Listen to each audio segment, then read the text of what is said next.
video, I will explain the first step, which is the collectional data product registration. And what is the input for this step? It is the OpenXC raw dataset, which is available in the OpenXC website.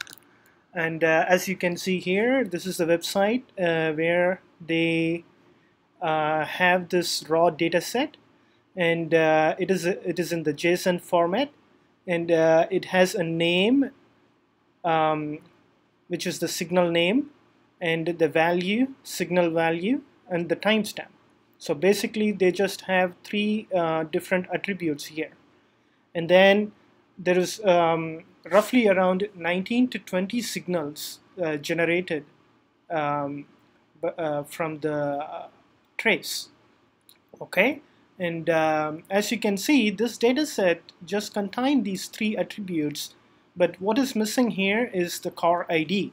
So then our first step here would be the data pre-processing.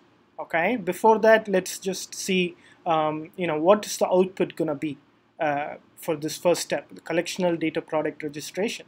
Obviously it is going to be the collectional data product. So it takes the input as the OpenXC raw data set, and how does it convert it into our custom data product, which is called the collectional data product. Okay, so the first step here is the data pre-processing. We take the raw data set and add the car ID as an attribute to the data set. Okay, so you could see it here that we just have the name, value, and timestamp, right? And then we add the car ID. So let's check our table. So you can see here in this table there is a car ID generated. So what I did was between 1 to 3 I randomly assigned a value for each signal and for each value and timestamp. So you can see that car ID 1 has a signal name, accelerator pedal position, the value, and the timestamp.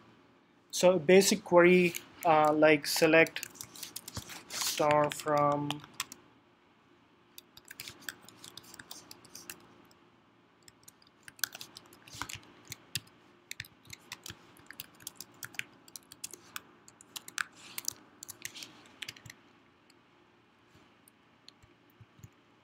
let's see.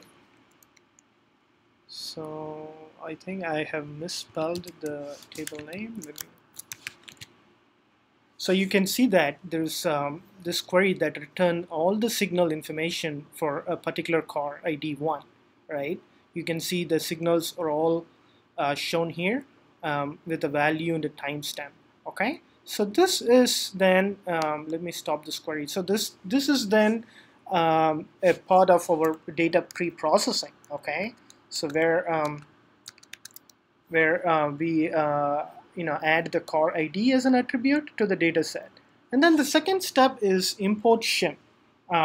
So a shim is a data translator, we can say. And how we convert this pre-processed data set to a collectional data product. So a collectional data product is going to have a key value pair structure. Okay, and the value could be another key value. So it is a hierarchical in nature. So there could be multiple keys, like let's say K1, K2, K3, K4, and then you have a value, right? And in this case, we assume the value is relational, but the value could either be a relational data product, or it could be a scalar data product. Okay, and we can talk about that in a minute. So this particular step is the import shim is converting the pre-processed data set to what we call is a collectional data product.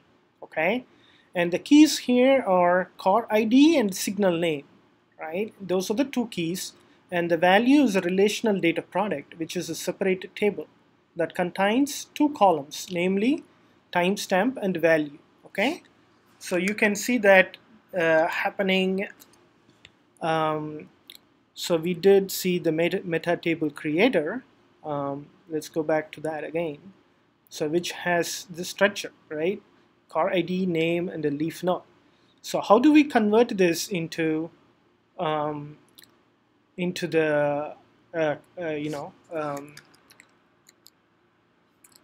what is that? Convert the pre-processed data set to a collectional data product. So how do we convert it into key value pair?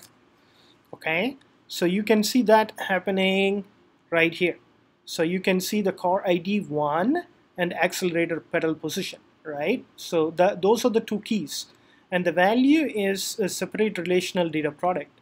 Okay, and if you go to the value, which is the relational data product, we have stored it in a separate data base.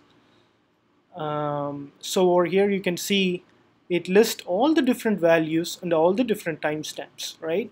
So for that particular signal. So this information is about, they have 73,000 records for that particular signal and that particular car ID, which is 1. Okay. Okay, so now if we go back again to our collectional data product,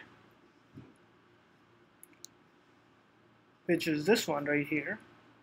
Okay, so you can see that it's all these things listed here, or the leaf node is always a relational data product. Okay.